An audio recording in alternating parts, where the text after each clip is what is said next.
with the extra.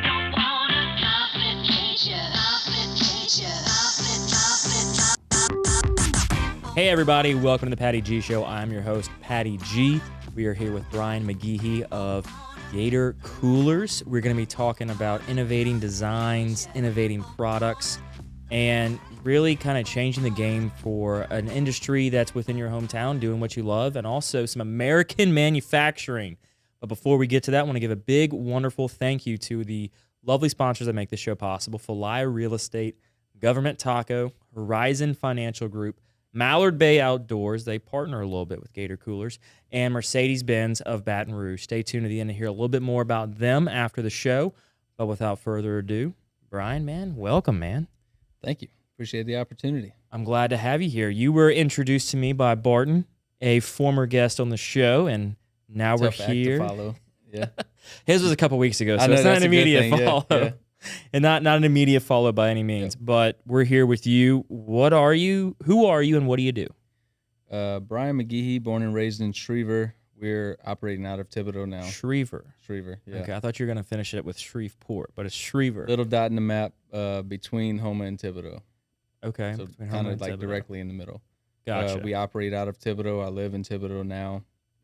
Our home offices and our warehouse and all that stuff's in Thibodeaux now. So we, my brother and I started the company, I guess 2017-ish. Okay. And a long story of crazy events led us to where we're at now, which is warehousing and doing all the customizing and basically running the business out of Thibodeaux. So what is it that y'all do, manufacture exactly?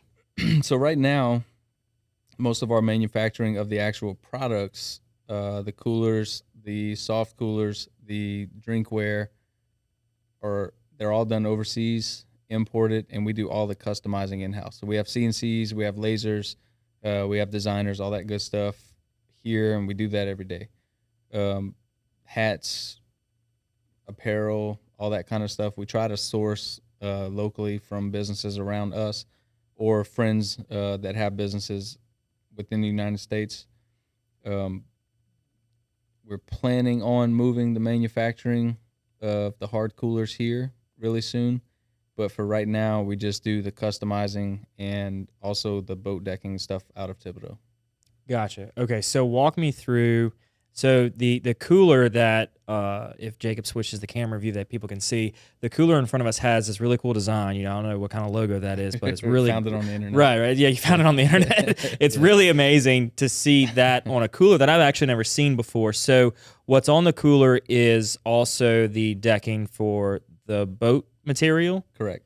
So how did we get here? Let's back up a little bit, learn a little bit more about your backstory. Where were you before 2017 to get to the point where now we're looking at a custom fabricated cooler with custom fabricated material on it? So depends on how far and how deep you want to go back. Super long story short, I was a pretty smart high school kid. I was the student that calculated if I did no projects and no homework and took zeros on all of that stuff, like what did I have to make on my test to be able to pass? Did really well in school. I got to college. I was in pre-med and really just probably at the laziest part of my life. Wait, did you say in pre-med? Right.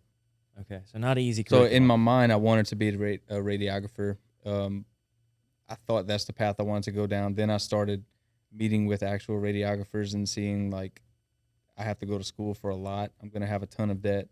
I'm going to have, I'm going to be in school in college almost as long as I've been through the rest of school. And the BP Horizon blowout, the oil spill. The Deepwater Horizon. Deepwater Horizon, correct. That happened. Two of my brothers and I had an opportunity at a job there, and we took it. Probably the best job of my life. We were getting paid well, and we were on a beach. I mean, it's Mississippi coast, so we were on the beach next to the casinos and all that kind of stuff as fairly young guys. That was a great job. I couldn't go back to college after that. So what I were dropped you doing out. for him? I was running an office for him there. So we Okay. had, it was chaos. It was, hey, today we need 300 people. Hey, tomorrow we need 450 people. Hey, the next day we need 200 people. And it was getting them on the bus every day. It was signing everybody in. It was keeping track of everybody's payroll. It was delivering per diem. It was following all the rules that BP gave us. It was basically operating the office for them. During that time, I met a girl who we ended up dating for a while and ended up being my wife.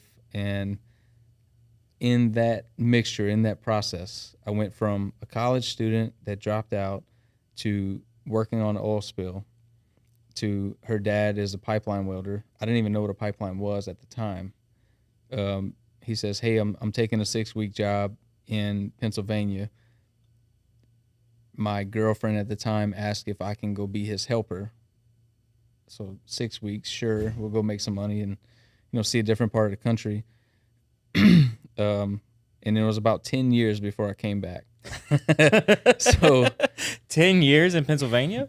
all over the place. Okay. Yeah. So just traveling with him as a pipeline welder helper. For a little while with him, and then I just kind of did my own thing. I did that long enough and got into the operating and the welding and all that stuff long enough to get certifications and other stuff. So when I would get laid off doing this and it's the middle of the winter and you're in upstate Pennsylvania or New York or something, instead of driving all the way home, see if anyone else is hiring, take whatever courses I need to hire on with them. I ended up being a cardiac radiographer, an industrial radiographer for a X-ray company and working out of their Pennsylvania office for a while.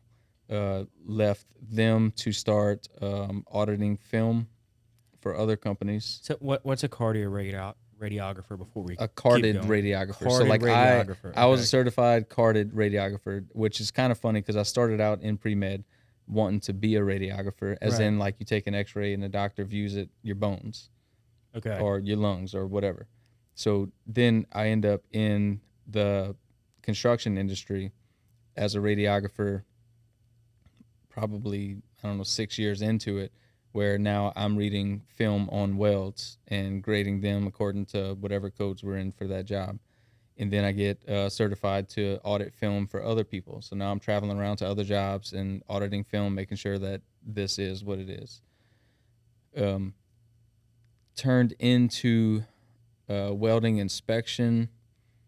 My wife was my helper for a while. She got pregnant, so can't be around radiation. So that's what they say, right? Right. At least they advise it. Right. So I know this is crazy. Like this is a crazy bouncing ball to follow. So well, I was about to ask, did you stick with your girlfriend, now wife, throughout these whole 10 years? But obviously that answered the question. Yep. Where she was your helper. Okay. Yep. So she's my helper until she got pregnant. Then I started. I took the CWI, Certified Welding Inspector. Still X-rayed for a little while. Still audited. Started inspecting. The last couple of years of my career in the oil field was mostly inspection. I've got multiple certifications for different stuff. Anywhere from, I've worked all the aspects of pipeline or compressor stations or tank farms, all the way from, literal helping to environmental stuff to welding to operating, all the way to inspection, and then like project management. So super fortunate. I had a lot of really good bosses throughout those, 10 or 12 years or so. And towards the end of it, my wife's pregnant with our third child, and the other two children, I'm working in the northern United States. She's in Mississippi. So it was kind of like, am I going to make it? Am I not going to make it? Type of deal. For the third one, we were in a lot better place financially. So our job was starting layoffs. I volunteered for a layoff, went home to be home with her while she had the baby. Took a job close to home. That way, if something were to happen, she went into labor, I can make it in time. Right. That was supposed to only be a couple of week job. That ended up to, 2 years or so that I was at that plant. But I always had really good jobs where my bosses never gave me a hard time. As long as my work was done, they allowed me to do stuff that was outside of my scope of that specific job. So I was able to build Gatr along with my brother, able to build Gatr and do all the stuff that we had to do while I was working there. I think that's a really key part to what helped us be successful, and the advantage that we had over a lot of people that start up, where they need this money to pay their phone bill, to pay for Right. groceries, or pay their mortgage or whatever. I was able to still have a career and do this kind of on the side full time.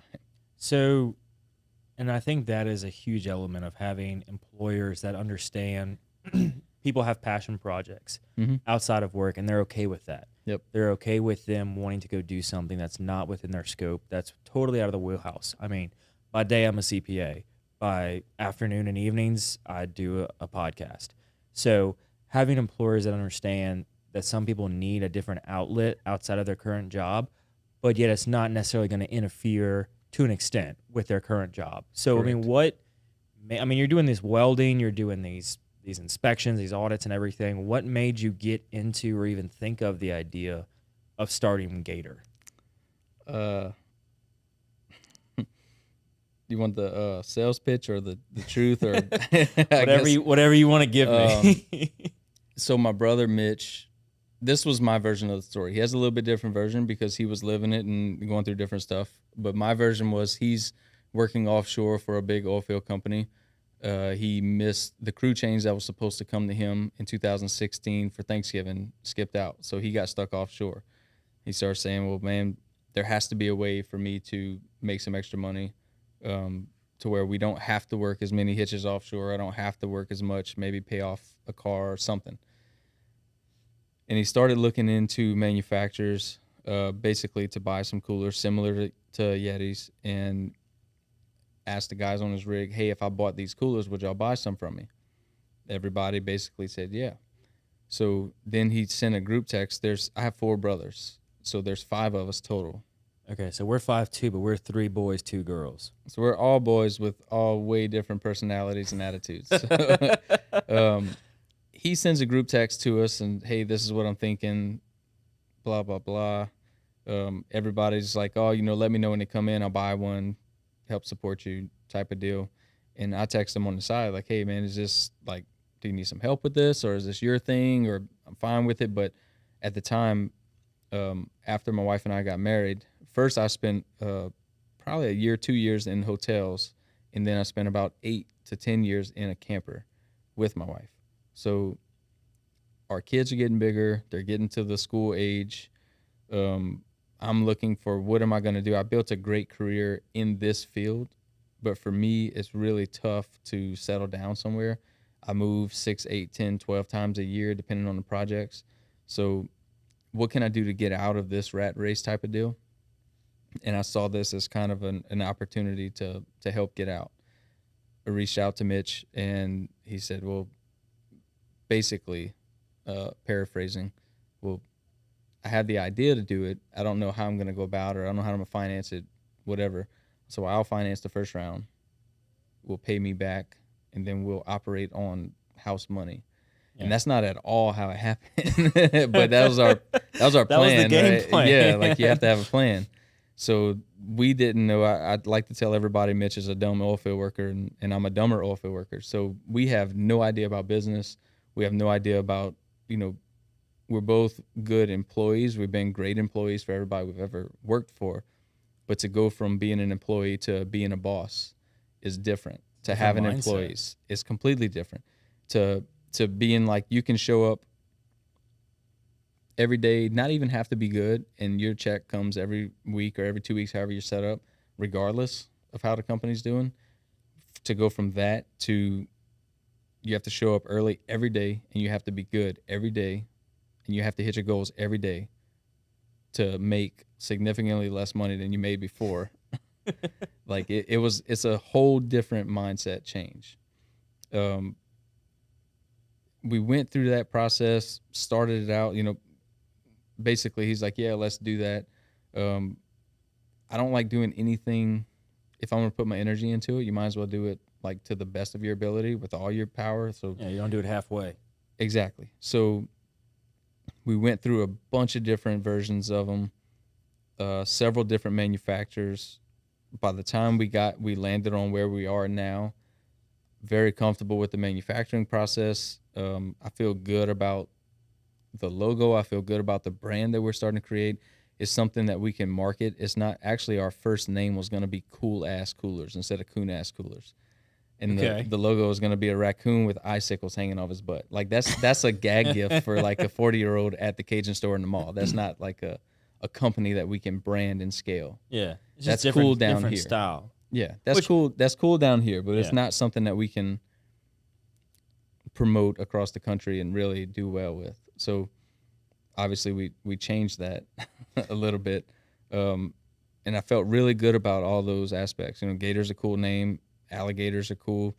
I've been almost everywhere in the country, and everywhere as we've went, like, people are infatuated with alligators to some extent, or they're tripping out about the fact that we have stuff in the water that you can't see that could eat you or eat your pet or whatever. You know, they don't have those in other places of the country. So it was, I felt like it was something that we can really build on. Well, it's that the element of the alligator people look at, like for Florida, for example, like Florida Man. You know, they show these videos of these people in Florida that are just, or in Louisiana, that are interacting with an alligator and not really caring that they're interacting with an alligator, you know, for the lack of a better term. That it's crazy for anyone outside of our area to fathom the idea of, you know, when I used to go frogging when I was a little bit younger, we had a camp in Morgan City. We would go frogging and we would shine the light, and you'd have to say, my dad would say, all right, there's 2 frogs on the right, but on the left is an alligator, because the eyes were different. So you get green for the frogs and red for alligators. And he says, all right, so grab the 2 frogs, but as soon as you grab both of them, get back in the boat, because there's an alligator right there. But then also just pulling up next to a smaller alligator and just, you know, grabbing it and then taking pictures with it is unfathomable to people. Yes. But down here, it's what it's you just do. kind It's of what you natural, do. You know, like you've got alligator hunters that are actually harvesting these animals for, whether it be through meat sales or actual clothing sales. I mean, you've got gator boots on that are made out of alligator, and someone's got to catch that. Someone's got to do that. And so for us, it's common practice where, oh yeah, that's alligators, whatever, no big deal. You know, but for other people, yeah, an alligator is terrifying to them. You know, it's this ancient dinosaur that's still amongst think about us. They are pretty scary. I mean, it is really crazy. For sure it's scary. But we just take it for granted, I think, because I've had them in my front yard before, like when it floods, and I pull up in the driveway and there's like a 4-foot alligator, just, which isn't massive, but where there's one, there's others. And my kids play out there. A 4-foot alligator could mess them up. Oh yeah, like bad. So they are everywheres we've went in the country, everywhere has been, except for the very first trade show. The guy comes up and says, man, I think y'all have a cool little niche project, guys, but nobody outside of South Louisiana is going to care about an alligator. They don't even know what it is. They're not going to worry about that. I said, well, Yeti sold $1 billion worth of stuff, and nobody's ever seen a Yeti before. Like, that's a really dumb mindset to me. So I looked at it as the opposite, where, you know, I'm in upstate New York, and a lady asked me to record her voicemail recording because I had an accent, a thicker accent, apparently, to her at that time. They're infatuated with South Louisiana. She like stopped you at a trade show or something and asked to record her voicemail, or I want to know more about this story now. It's actually like in the mall, getting fitted for a tux, and she's, where are you from? South Louisiana. And oh my God, you know swamp people? Hate that phrase. Like everywhere. That's when swamp people was huge. Yeah. You know swamp people? I'm like, yeah, I know a few of them. Can you record my, like, say like, oh, she ain't available. She wanted me to put a thick accent on. She ain't available right now, but leave a voicemail. And she taking it up a little bit. Yeah. Everywhere we went, people were infatuated with like Southern Louisiana, with the Cajun culture, with alligators. So that's really why we went with Gatr, why we try to incorporate alligators on everything. We're trappers. We have a trapping lease. We trap alligators every year too, as part of our life right now. So it all kind of fit. Yeah, it was part of your culture to incorporate within your brand. Yes. You know, like even on the handles themselves, like you were showing before we started recording, is the handles are alligators. Mm-hmm. So you build and live within that element of your brand, and it's not just a name. It's an actual part of you and your family going into this business, that it just kind of all makes sense and gels together. We post that a lot. I try to leave my family out of it most of the time on social media. I try to not post my kids and my family or my brother's family as much, just because people are really strange now. They are. But at the same time, people have come to know us through the brand, all that good stuff. So whenever I do post it, one of the hashtags that we always use is more than a hashtag, because like we always use camp life and South Louisiana, alligator, stuff like that, and it's more than a hashtag for us, where a lot of stuff has become content. Oh, what's the content, or what's cool, or what's catchy, or what's trendy, but to us it's like that's how we live. It's normal. It's more than just a hashtag. So it's actual lifestyle. I think that's why promoting and advertising and coming up with the little phrases and really just growing the brand has kind of came so naturally. Yeah, it's easy when you live it. It's hard when you try to manifest. It's harder. It's harder to try to manifest when you're trying to make something. it up. Yeah, Yes. make it up. You're trying to be like, I want to build a brand that's Cajun, that captures the heritage and the culture it's here, that we can push across to the whole country. Mm-hmm. Whereas saying, this is how we live. This is just us. This is just us. Yeah. It's Exactly. you didn't intend going into this business, let's make this a Cajun product. Right. Let's make this a Louisiana-based product. Right. You just said, well, we like coolers. We like alligators. It's something that's kind of cool across wherever, the plains, across the country, the globe, wherever, that why don't we just use that instead? It wasn't sought out, which can be hard for people to get that sense of authenticity if they do that method. Right. Of let's build a brand focused around this if they're not that themselves. Right. So it's living your brand through who you are already is so much easier Because it's a than massive trying to develop advantage. something. Yeah, because then you live it, you already know the history behind it because it is who you are, rather than researching it, discovering it, and then trying to brand it. People will say, oh, well, it's not really how we do it. That's just what Right. Google says. Right. That's what Google, Right. Swamp people. That's not really all of Louisiana. Right. That's just what's shown out there for people to see. Right. I didn't take a boat to school. Right. Now they don't wear white boots every day type of stuff. But we do live that culture and that lifestyle, and we are born and raised here. So massive advantage over people that maybe try to just ride a wave of interest from other people, that they don't really know the day-to-day details about that type of stuff, and they try to like just fake it with staged photos or staged hashtags, stuff like that. Yeah, it's how can we appeal to a certain group that allows us to really take advantage of something. Mm-hmm. Take advantage of the Louisiana culture, Louisiana heritage. How can we fit into that? Whereas y'all, we're here, it's us, it's who we are. And even with this particular style of cooler, so this is, if I'm not mistaken, it's called a roto-mold cooler, which really became popular when Yeti came out in the early 2000s. Early 2000s, yeah. And now it's like the go-to design that everybody's starting to do. Right. So when doing that and going with a cooler business, was there any like issues y'all ran into with Yeti owning everything on the market, or were y'all like going in saying, you know what, Yeti's out there is popular, but we're going to come in with Gatr and just be our own brand? I think when we started, that was really the game plan. As far as like patents and stuff like that, obviously everybody knows the big lawsuit with Yeti and Arctic. Arctic was literally identical to them, and their marketing plan was, we're identical and we're cheaper. Like that's begging, like, hey, sue me. Well, because Yeti came out with like an entry-level cooler for like $400 or something. Right. Like it was so expensive Right. to get their coolers that's why everybody just shied away from these roto-mold. And I think Arctic kind of maybe opened the door and saying, hey, Yeti, you can't charge people this. Well, Arctic went direct to consumer base, where Yeti is a wholesale to retail, and they created this space. They created, not that they were the first ones, but they created the expectations of performance, of quality, and of price. And they set the stage. Now people don't say like, hey, do you have a cooler? Even family members that we have now is like, hey, you got your Yeti? Like, come on, bro. It's a gator. It's not a right. I mean, it's almost become synonymous with any cooler that's there. It's like it's a Yeti because it's a rotomolded style cooler. You have Igloo and Yeti. That's it in some people's mind.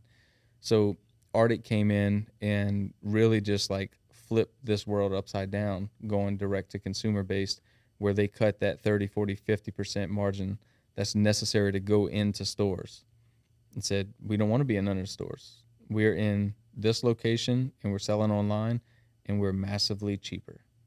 Yeah. And just kind of kicked everybody's butt. So when we came in, again, stupid oilfield workers. So not necessarily knowing the ins and outs of both of those, but knowing enough about them to be dangerous. Very expensive to go the Arctic route. We didn't have $50 million to start. We had what was in my pocket. So in a empty credit card to max out. So going the Yeti route where it's, wholesale to retail, where you're pricing fair on the market and you have the margin to be able to give discounts to go into businesses to where they can sell and make money themselves. We want it to be in the middle. We're not going to be the cheapest. We're not going to go the Arctic route because it's literally where some companies go to die. It's not possible unless you have a lot of cash to start off with. We went kind of middle range, see what else is on the market, see how everybody's pricing, see what the history of their pricing is, see what the history of their products are as far as sizes and what lasted and what didn't last, that type of stuff.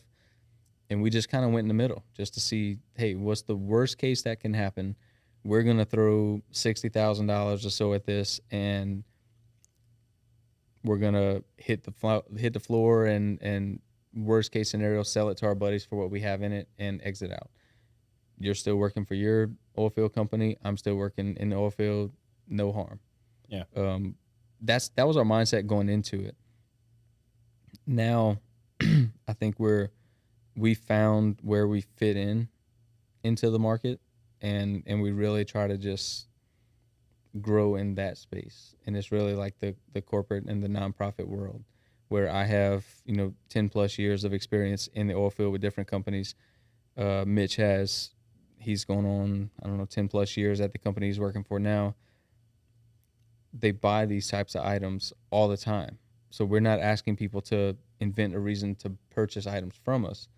We're just saying, hey, I know you have a budget for these things. Typically know what that budget is, and I know what y'all normally pay. You'll go to the store up the street and pay full price. I'm saying, hey, here's the structure that we have. Here's the discounts that we offer. And the product that we offer has more features. We feel it's comparable or better to most of them that you're buying. And we're doing all the customizing and stuff in-house. So you're putting your logo on it. You're putting your picture on it. Anything from as simple as like a font like that to a literal photograph of your first hunt with your grandson or something, and you want to put it on the cooler for him. We rarely send anything out that doesn't have a custom pad anymore. So we figured out where we're fitting right now and just really focusing on that part.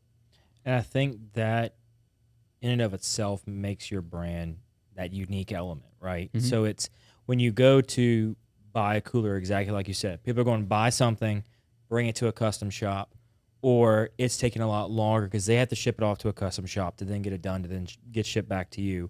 Whereas with y'all, you've kind of consolidated all that in-house. Mm-hmm. So how did you, I guess, get to that point where you decided to start saying, hey, let's throw some pads on there and have some logos branded in it? I mean, that's innovating on an existingly great product, but adding a sense of customization that I'm sure at the time when you're 17, I don't think that was even available on the market to an extent. It was, we're not reinventing the wheel here. We're really not. This is plastic and insulation that's been on the market for decades. This is closed cell EVA foam that's been on the market for decades. I'm not going to pretend that we invented something. The elements of it, right. Right. The difference in what we do and what most people do now and what most people were doing before we started, I think, is the level of customization. It's because it's very expensive and time consuming to, like that pad on the front of this cooler, for example, is very time consuming to make, especially if you don't know what you're doing, especially if you don't have the right machines. You can't spend 2.5 hours on an item like that at scale and make money on it, because Right. people won't pay the price that it's going to cost to make that.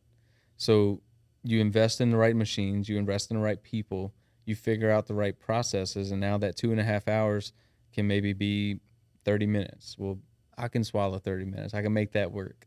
When we started, we had a big company come to us originally wanting to get some stickers printed. And we dropped the coolers off at a local shop that was printing stickers. They applied all the stickers. We picked the coolers up.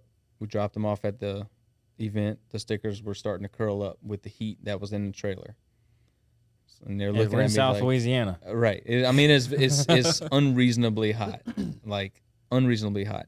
So the glue on the back of the stickers is getting warm. They're starting to peel up, curl up on the edges. And the guy kind of looks and is like, what do you want to do about this? And I'm like, it's a $3 sticker. I don't want to do anything about it. Like, I tried to explain to you, like, it's a literal sticker, man. I mean, we can't do anything about that. We knew customizing was a big deal. We knew branding and putting people's logos and photos like stuff. We knew that would be a big deal for us. So this is probably the most expensive way, short of completely purchasing your own mold out of solid aluminum, to customize your cooler. It is. You can print stickers all day long. You can do certain wrap applications all day long. Some of the wraps work well. Some of them, it's literally a big sticker. So it could come off with the heat. The inks could fade with the sun if you leave it out in the sun a long time. Even with UV resistant ink, it could fade. You have issues with that type of stuff. So I knew they were doing the foam, specifically C-deck on boats. If you can cut out all those complicated shapes on boats and do some of the designs and stuff they have, I know you can do it on an ice chest. So that's how we started making C-deck pads for the coolers. We had a agreement with C-deck. That's who we started with. That didn't work out so well. Changing the rules on us a little bit, so we ended up going to a different manufacturer for a while. Now we have a great partner in Marine Mat that it's EVA foam. It's not like I don't know. I guess it could be the debate of Ford or Ram or Chevy or whatever. Yeah. They all have their pluses and minuses. It's all EVA foam. They all have the 3M pressure sensitive adhesive on the back of it. The color shades are a little bit different from company to company, but overall, we settled with them. We have a great product that we're putting out. We have a great relationship with them. And now we have the people in-house and the machines in-house to know how to do the complicated pads like we have here that are a combination of CNC and lasered, and the artwork that goes into that before it even gets onto the cooler. Right, because that's, like you said, the stickers, that's the first level of customization for people. Mm-hmm. Is how do we get our brand, our logo on something like this without actually calling a manufacturer and having a whole order done, a whole run done. And having the stickers is the great, quick, easy fix. Get decals on your printer that you cut it out and then you put a sticker on it. But having the foam, I mean, did you have any experience or knowledge of the foam beforehand, or were you just straight up looking, what can we put on a cooler that's going to stick? So we treated it as, I liked it the most. It's the coolest version to me. I've seen some of the limitations by going to different trade shows, some of the innovations people were doing with these. So I really liked it. Compared to a sticker, massively different expense. If you're completely looking for what's my absolute cheapest route, sticker all day, you can't beat it. No, it's super inexpensive. You're printing them for 25 cents and selling them for $3 maybe. Yeah. So most of that cost is going into labor of unboxing and sticking the sticker and reboxing. So cheapest route, stretching your dollar, put a sticker all day. The sticker can be easily peeled off the sticker will fade. And for a company, even us included now, where we're buying items to give out to customers, to different employees, to whoever, I don't want something that they can easily rip the logo off of. Like, I want the logo to be on there as permanent as possible. So we use these mats, not saying they're permanent because it's glued onto the cooler, but you're going to have to work to pull those off of there. And it adds more value than just looks. It is softer. It does absorb some of the heat instead of kind of amplifying it for the cooler. So technically the ice retention is a little better with the mats on there. It's just a whole different factor of this isn't a sticker. It's not printed. It doesn't feel cheap. It doesn't look cheap. It does cost more because it's more material, and there's a massive amount of labor that goes into it compared to printing a sticker. Right. And it's also a seat. Right. Like right. it's a seat in the sense that it's a softer material, like you said. Mm-hmm. But what I think is so great about this is a sticker will peel. Yeah. Like, it's not a matter of if, it's just a matter of when. South Louisiana and even in, the South region of the United States, it's going to get hot and that adhesive is going to peel. Like you said, for this, you got to scrape that glue off if you're trying to pull that whole foaming off. But once you did this, what made you then kind of translate that to doing it for boats? Because y'all do it for boats as well, right? Correct. I think what happened was the week before COVID shut the world down the first time, we had a really good opportunity. So we started in my brother's house and grew to a storage unit, and then grew to 2 storage units. And then when we were at that spot of like, we need more product, but we don't have the space, what are we going to do? We were looking at building something. We were looking at actually moving the company, whatever options were on the table. We had a really good opportunity to purchase the place where we're at now. Purchased it. Now we have a ton of space. We need the product. So while we're sitting there with, we purchased the building, literally like the next week, the world gets shut down with COVID, the first round. So now I have a ton of time in an empty warehouse that I'm pressure washing and cleaning, trying to get dirt and stuff out of, mold. And what else can we do? I have to do something here. Like, we have a handful of coolers. It's going to be a while before we get more in. I'm like a kid in a candy store. Like, I love what I'm doing. We have some really cool machines. 3 hours later on YouTube, you're like laser engraving Cheez-Its and like just you're literally laser everything. Cheez-Its. Yeah, you're literally like, you have to remind yourself sometimes like, hey, we have a business to run and coolers to make or whatever. But we're sitting there like, we have the material, we have the knowledge, we have the software, we have the machine. Like, let's just do my boat, or my brother's boat at the time. So we hand drew it out, measured everything out. We built it in a CAD software. Took forever, and it fit-ish. Fit-ish. Yeah. But we did an alligator belly pattern, and it came out great. And we had a lot of people inquire about doing their boats. So figured, like, we're literally $20,000-$30,000 machine away from doing this professionally, from being able to actually like plot the points and have it fit exactly where it's supposed to be, and making life way simpler.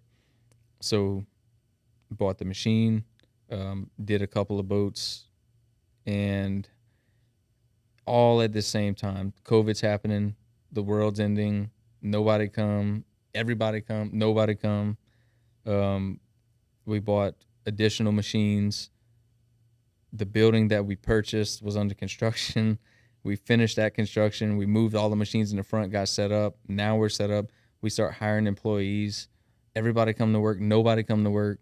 Everybody come back to work. Let's buy another machine.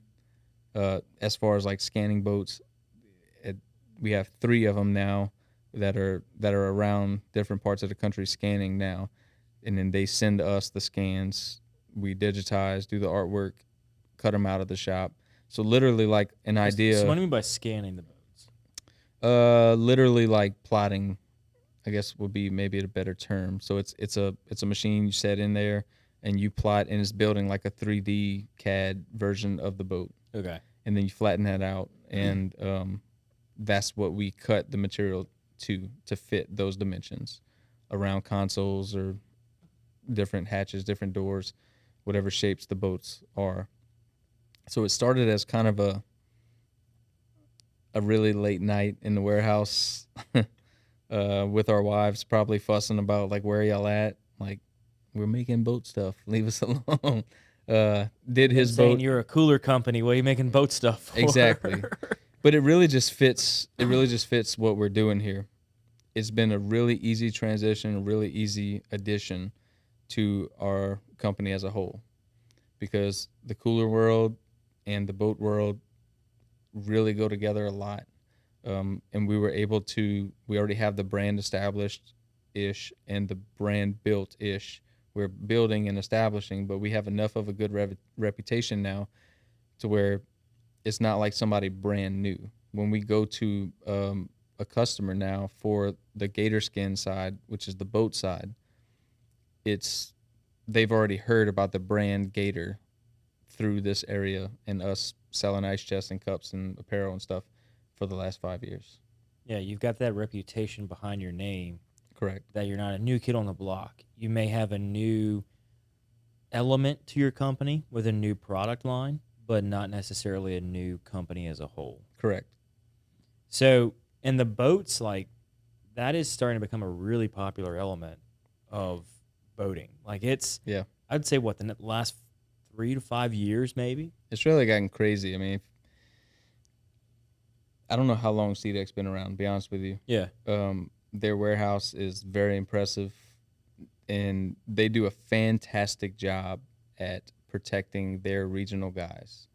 We couldn't be a certified CDEC installer. There was already somebody in our region. And I'm happy about that kind of stuff. Not every mom and pop, not everybody with a tax ID can be a certified installer. You're protecting your brand, you're protecting your company, and it just keeps everything the way it should be, in my opinion.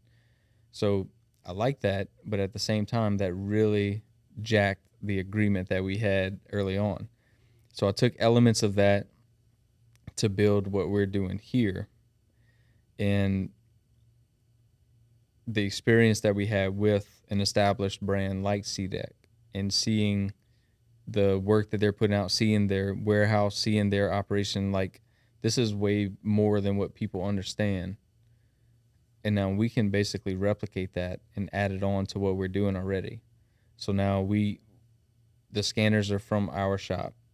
We have certified installers out of our shop. And it's all based out of us instead of us being kind of a franchise of another business. And that's also another benefit of coming to us for it.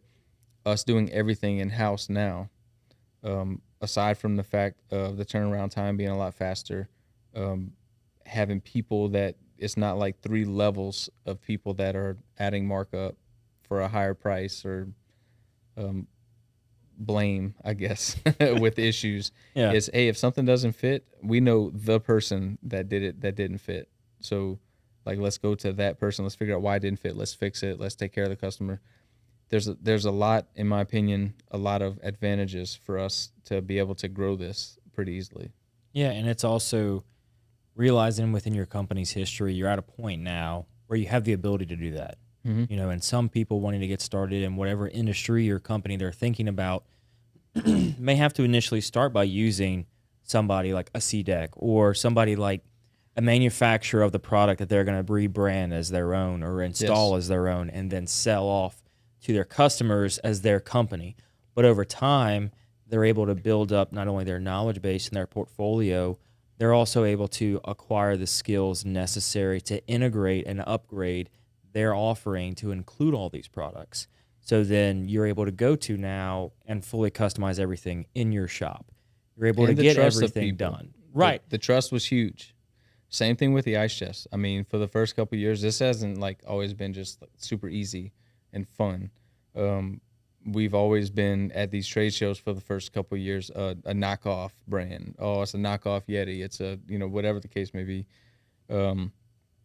Now you earn the trust of people to show like, hey, we're not a company and I'm not a person that's just bought a container load of factory seconds from the worst manufacturer in China. I'm not saying China's all peaches and rainbows, but like it's not like it was where, you know, a lot of people think like, oh, sweatshops, little kids working. That's not the case now. But there's some companies that take factory seconds from those guys, and they come in, they're like the traveling gypsies of the cooler world, and they sell through everything to make whatever, you know, beer money they need to make for the week. You never hear from them again. And then those coolers that people buy cheaply have a ton of issues. They're literally hollow. The parts are falling off of them. They have holes in them, whatever the case may be, to be deemed a factory second. They're buying them cheap. They're selling them cheap. We're not that brand. And we have a really good warranty, and we have a face behind our warranty, and we stand behind our company, and we have a family behind our company, and we're active and available whenever you call. So we want to make sure that people didn't carry that same integrity that I had throughout the oil field, where you're signing on stuff that could literally kill people if you lie about it or if you miss something. Take that same mindset and that same integrity into this world where it's just an ice chest. But you use that same mindset, and now I feel like, maybe I'm wrong, but don't feel like I am, honestly, that we've earned the trust of, you know what, we're 5+ years in, we're tens of thousands of units in, we're less than 10 legitimate warranty claims, we're active and available on social channels, on emails, on, now we have a shop phone. You call and we answer, and we answer those questions. Earning the trust of people got us to the point of now, I don't want to say whatever we want to go into can work, because obviously it has to mesh with the brand and the market that we're in, but we don't have to resell them that we're trustworthy on this side of the business. We've already done that. We've sold them. We have the trust. We have the following. We have the interaction. We have the customers. So now it's like, hey, if you're in the market for this stuff too, we also offer this now. And it's been a really simple, really good transition for us. So going back to what you said about the knockoff brand, how did y'all combat that? Because I know very carefully. I'm sure I'm sure at the time when y'all came out, that was what everybody thought. Oh, it's another Rotomode. It's another Yeti cooler. It's another Yeti cooler. They're trying to sell it at a cheaper price Mm-hmm. to kind of undercut Yeti, because that's the cool thing on the block to do. How did y'all combat that and really kind of communicate to your clients and potential customers that you're a brand that's here to stay, and you're not just calling up Yeti's manufacturer, hey, can you make a run for us and just put Gatr on it? Right. That's a good question. I think early on, my answer would have been way different than it is now. But early on, I remember our very first trade show, Lamar Dixon. We did the Sportsman in New Orleans, and we did the Sportsman at the Lamar Dixon Expo Center. And that was our first 2 trade shows. And the very first container that came in, several hundred coolers, before the container got here, we paid $1,500-ish for a corner booth, 10 by 10 at the Superdome. I don't know if this is going to work. We don't have a budget for this kind. This is physically money out of my pocket that I'm gambling on. Might work, might not work. It's a big gamble. It is, especially whenever you've been living in a camper for 10 years and you go to your wife and say, hey, I know you want to build a house, but we're about to start a cooler company. So we're taking a shift, honey. No kidding.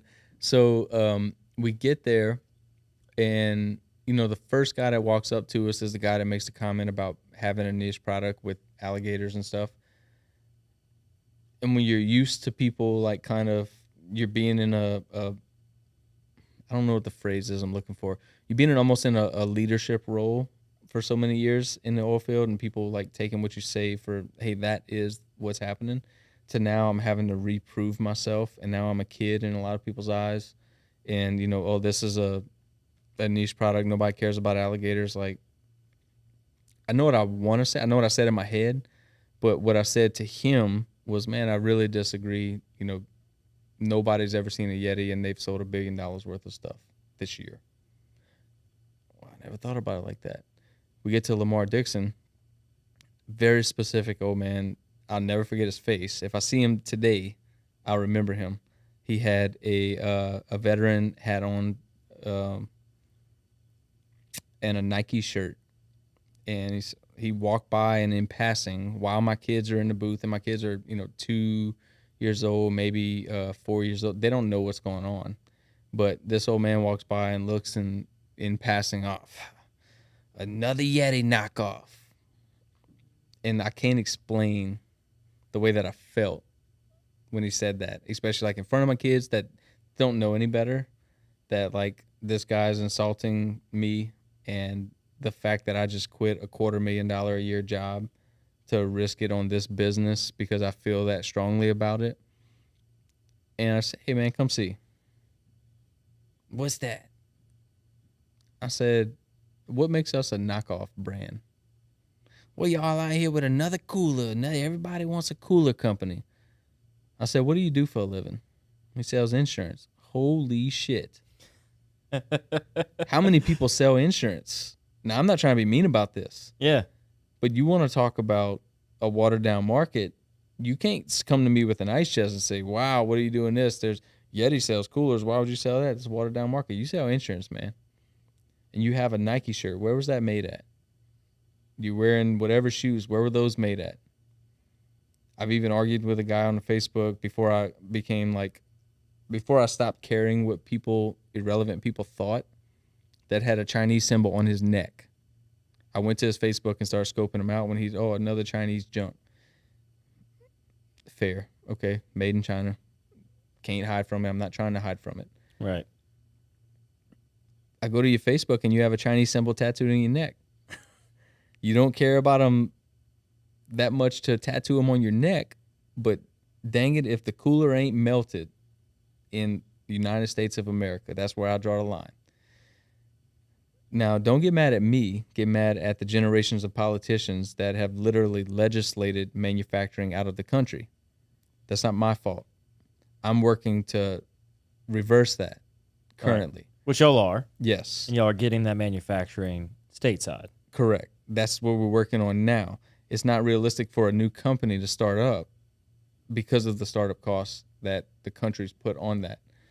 But I guess to combat that, another knockoff brand, the first few times it was to be awkwardly bold with people and look them in the face and say like, hey, I'm not a sales guy that this company hired to come out here for the show. Like, I started this, and I want you to look at me in the face and say, how did I copy this? Is Ford a copy of Chevy, or is it two different brands? There are tons of similarities. They both have 4 wheels, except for the dualies. They both have a bed on their trucks. They both have multiple options. They both have multiple colors. That's so goofy to have the mindset of it's a knockoff. Everything's a knockoff. It's a different brand. So if I were to go to these factories, which is very possible to do, and say, hey, I want all your factory seconds. I want all the ones that didn't pass QC. And I want you to put a Yeti sticker on them. And there's companies that do this. And there's companies that do this, especially on the drinkware side. All of the ones that didn't quite pass, I want all of those. And I'm going to sell Yeti stuff. That's a knockoff. Yeah. But I'm it's going to sell Medi, you know? Right. Actually, our next brand is called Hater. All of our factory seconds is going to be Hater. And you know when you go to Lowe's and you have that paint that doesn't quite mix well and now it's super cheap on the side, that's going to be the colors of the coolers, and they're going to be called Hater coolers. And we're saying nobody can steal that. I've already copyrighted that. No, the first couple years I took offense to it. In the first couple years I really cared, I guess, what some of those people thought. And then as we grew the business, as we got into where we are now, I look at it as, you know what? We've been here 5-6 years. We have stuff as cheap as a $5 item sometimes. We have a $25 cup sometimes. We have hats and shirts and stuff.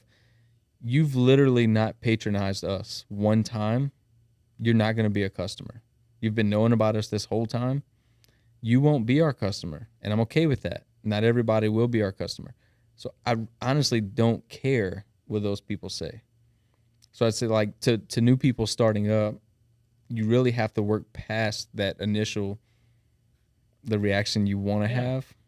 It was really tough, and it took me a couple of years to get past that. Because it's, as a new business owner, anybody that makes a comment to you, like you said, it's your baby, it's your brand that you built. You take it personally as a new business owner because you're thinking that their comment is directly reflective of you as a person, as opposed to them seeing the brand being one in 7 billion people and saying, oh, in their head, I know of a product that already exists. Right. Therefore, to me, this is a knockoff.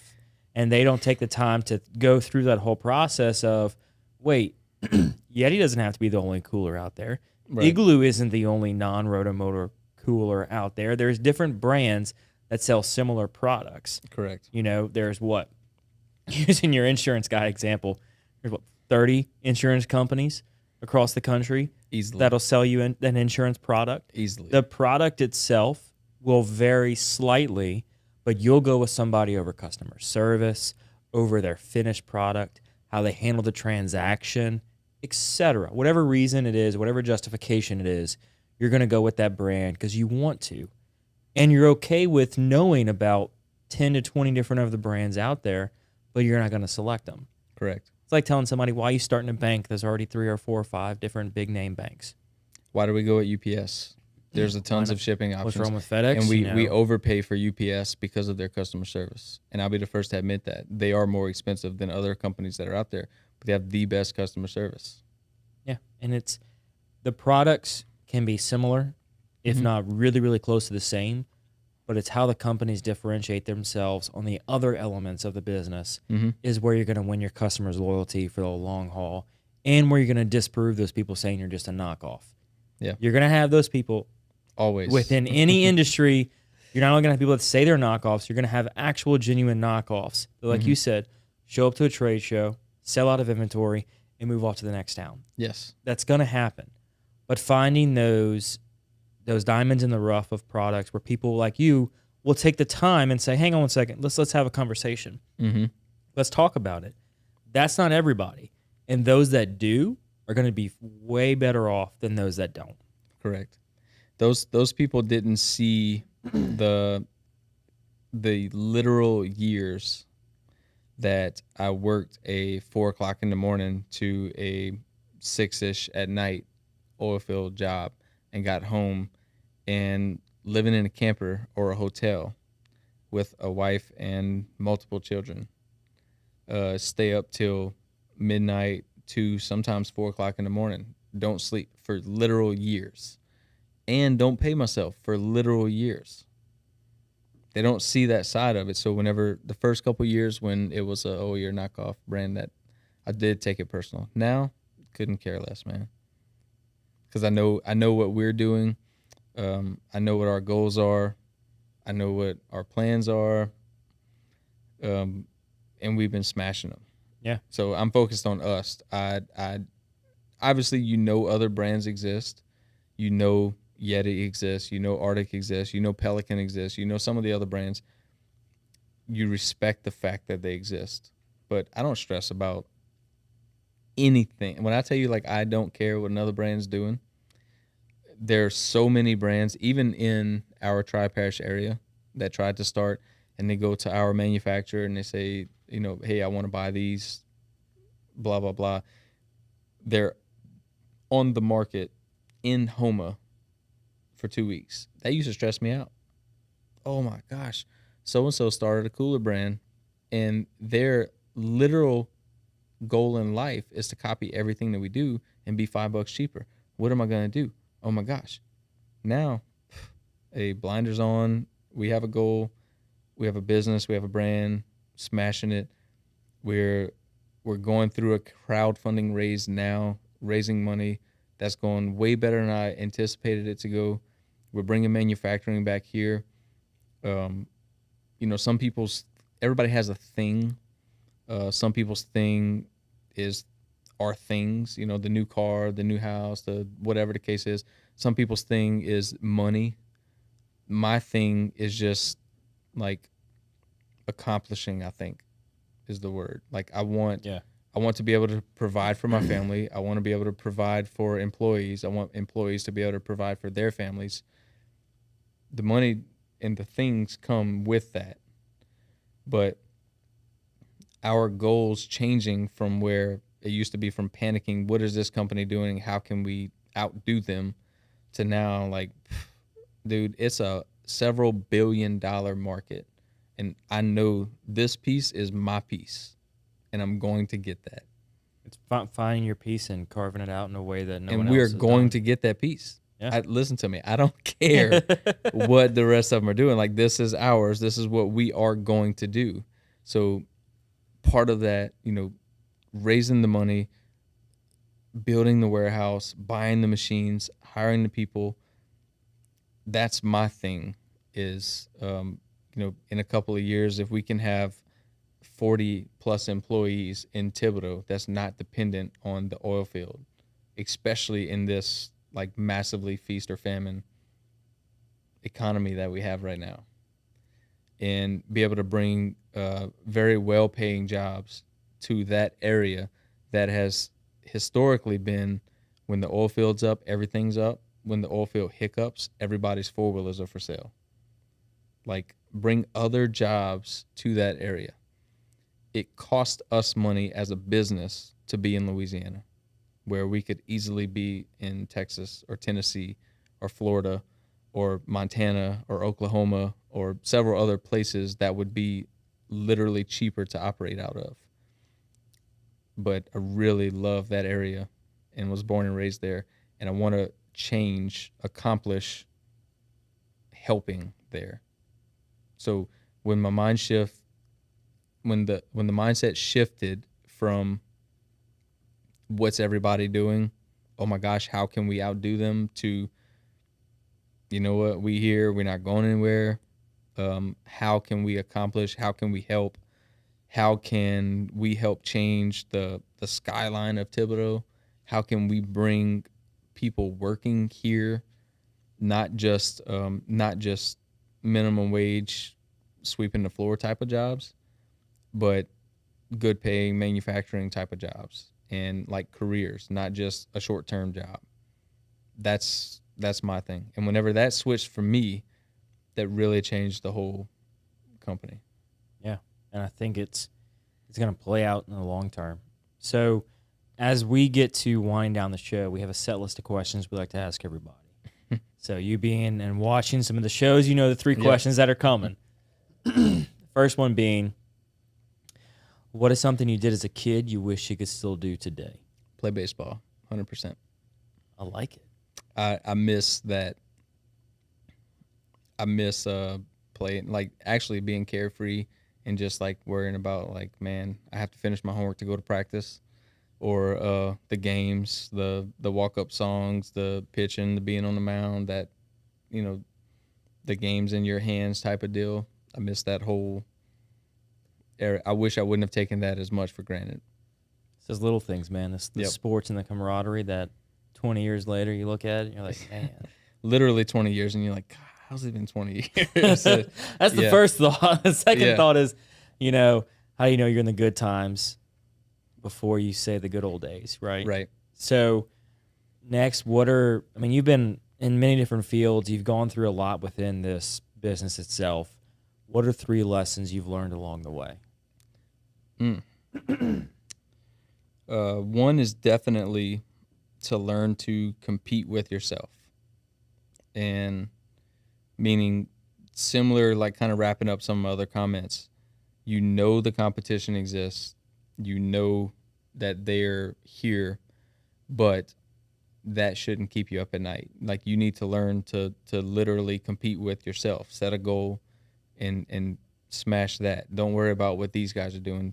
Focus on what you're doing.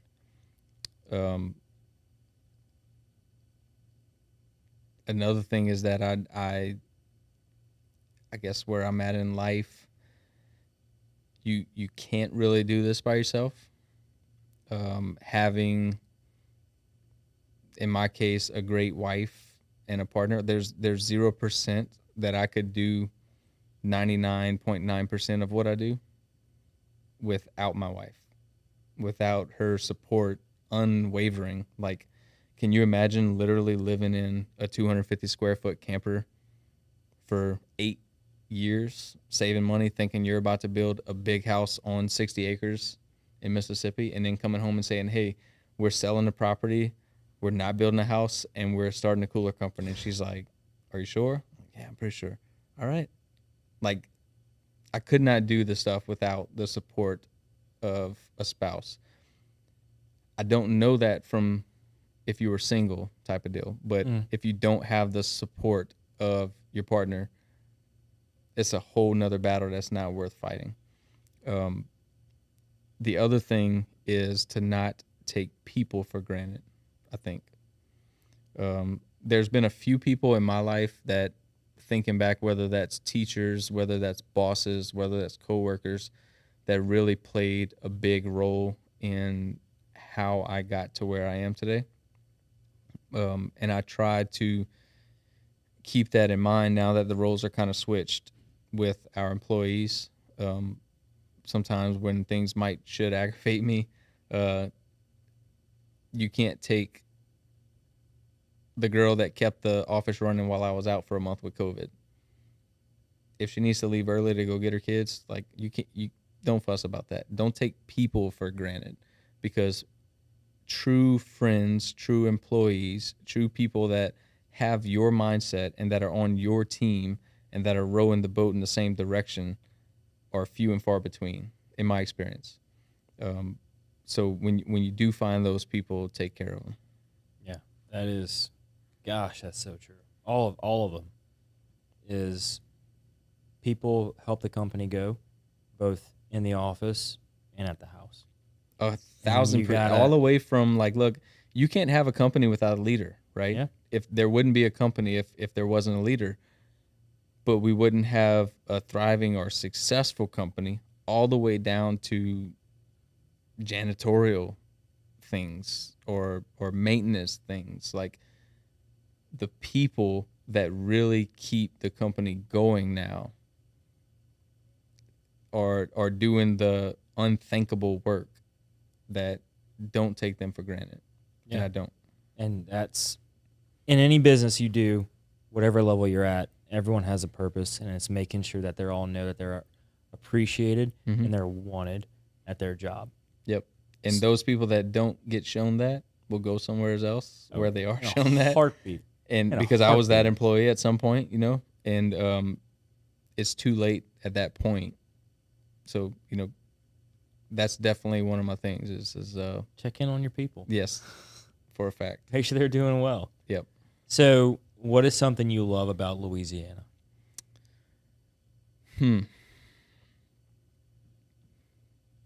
Something I love about Louisiana.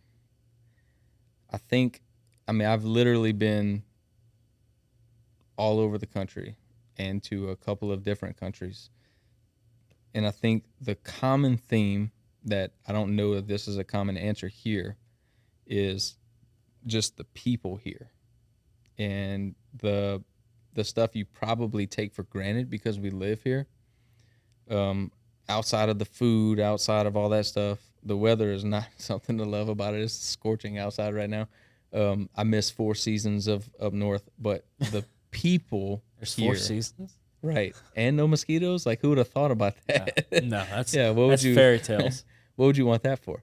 The people here, in most cases, are just genuine, and we have several people that are from here that's helped our business in immeasurable ways.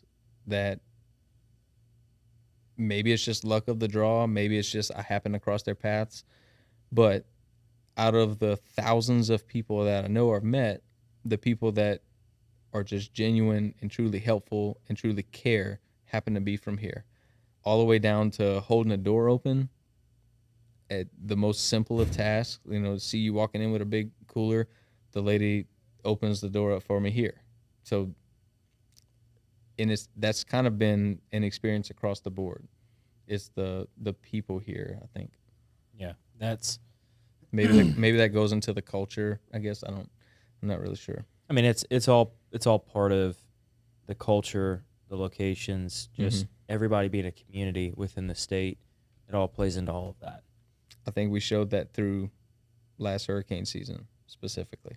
Oh, for sure. That was people that it didn't matter the political side, it didn't matter the race side, it didn't matter what chicken sandwich you preferred. None of that stuff mattered.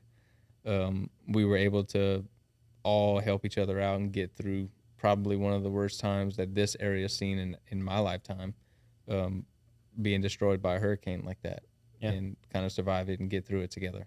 And everybody came together in ways that we know we can. Yeah. But we're able to kind of showcase everybody else what we already know about how we all come together as a community. Yep. So for the final question, man, what can I do to help you? I lost a briefcase of hundreds somewhere around here, like they're unmarked mostly. So they're in this room somewhere. No, I honestly just appreciate the platform. I didn't know podcasts really were a thing. I've done a few of them now.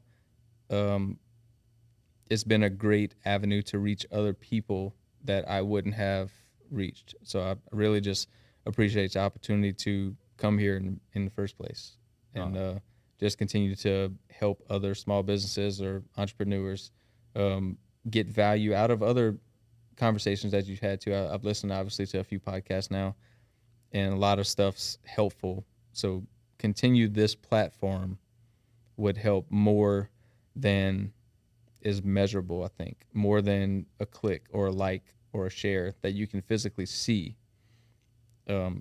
because I probably haven't shared any of them, and I've gotten something out of all of them. But in driving here, I listened to a podcast, I'm like, wow, I never knew this before, or wow, I didn't understand how purchasing this real estate type of stuff happened before. And I learned something from it, and now I know that guy's name, and I know that group. Didn't necessarily share it because I'm driving and I just got caught up in the moment, but just continuing the platform is super helpful. Well, hopefully we're not going anywhere. Right. That's the game plan, at least, to not go anywhere. So, man, thank you so very much for coming on the show. We're going to link your website, your social pages in these show notes. But for somebody that's interested in maybe some corporate branding on here or something of that nature, what is the best way for them to get a hold of you, to learn a little bit more about you, etc.? So they can find us on social media, Instagram and Facebook at Gatr Coolers, Gatr Coolers. Our website, gatorcoolers.com. Email info@gatorcoolers. Literally come stop by the shop at any given point in time in Thibodeaux, 1635 St. Patrick Street. Call the shop, 985-387-1400. Send a carrier pigeon, smoke signals. Like, we're responding to all of it. Yeah, carrier gator. We're responding to all of it. So there's a ton of different ways to get to us. I still personally operate the social media, which has been probably need to farm that out pretty soon, bring someone on full time for that. So if for some reason someone reaches out and I don't get back within an hour or so, promise at some point I will. But trying our best to keep up with everything as a growing business and hiring people and training people and all that good stuff. But we will get back to them. That's the joy of running your own business, man. It's amazing. You're at the point you got to do it all. You got to wear all the hats. All of them. Yes. Well, thank you so much for coming on the show, and I really appreciate your time. And your story is just phenomenal, and the product is amazing. So thank you for coming on here and showcasing that to everybody that's listening or watching, whatever platform you are consuming this on. I appreciate you. I know the guests do as well. If you're interested in a cooler or something like this, be sure to go check them out. They are Gatr Coolers. It's Gatr without the O, and let them know you heard about them on the Patty G Show. So I'm Patty G, your host, here with Bryan McGehee of Gatr Coolers and Gatr Decking. What's the other? Skin. Gatr Skin. Yep. Go check them out. Be sure to give them a like and follow, and also look into their products if you're interested. This is the Patty G Show with Gatr Coolers. Thank y'all so very much, and a big thank you to the wonderful sponsors that keep this show happening. You're going to hear a little bit more about them right now. Thank y'all so very much for listening to this episode of the Patty G Show, brought to you by Government Taco. They're located on the corner of Government Street and Jefferson Highway. Jay is always slinging up a new taco of the month, so if you're a frequenter to Government Taco, let us know in the comments what you thought about this month's taco of the month. If you're not a frequenter, maybe trying out this month's taco might just convert you. Big thanks over to them at Government Taco for making the Patty G Show possible. Thank you so very much to our sponsor, Falaya Real Estate. They are the all-in-one real estate platform for you, whether you're buying or selling. They've got options starting out at $399 to sell your home. The average lister saves anywhere from $7,800 on their closing of their home. It's really incredible what they're doing with it. Barrett is amazing at Falaya. Jacob, they're going to help you through the entire process from start to finish and really treat you like family. At Horizon Financial Group, we enjoy helping others achieve greater confidence, clarity, and direction in their lives. We realize everyone's path to financial success is unique. Sometimes you just need a friendly guide along the way. Whether it's customized financial planning, individual wealth management, or servicing your company's retirement plan, we've got the team with the experience to help you reach your goals. Horizon Financial Group, helping you provide, protect, and prosper for those counting on you. Visit us at horizonfg.com. Cetera Advisors, LLC, member FINRA SIPC. Cetera is a separate entity. Thank you to Mercedes-Benz of Baton Rouge for making this show possible. Nick Pentis is a past guest. We love having him on. Listening to him talk about the culture they have over at Mercedes-Benz of Baton Rouge is really an incredible thing to hear. How they treat not only their employees, but every customer that walks through the door. You are more than just a number to them. They're going to give you that white glove concierge service every step of the way. They're going to make you feel like family and take what can be a stressful time in people's life, shopping for a car. They're going to make it so enjoyable and so pleasurable. You're going to want to go back there time and time again for every new vehicle. Thank you so very much for Mercedes-Benz of making this show possible. Thank you so very much to Mallard Bay Outdoors, the Airbnb for the outdoor sportsman. If you're looking to book a hunt or a fishing trip, this is the platform to use. They were a past guest of the Patty G Show. We got to learn all about what they're doing from the ground up. They are really revolutionizing the booking process for hunts and fish all across the country. For your next hunting or fishing experience, or maybe your corporate retreat, you're looking for something to do for your employees, book a hunt or a fishing trip with Mallard Bay Outdoors, and they will take care of you every step of the way, from organizing it with the guides and the captains to making sure you can take care of them at the end of the trip. Mallard Bay Outdoors, a proud sponsor of the Patty G Show.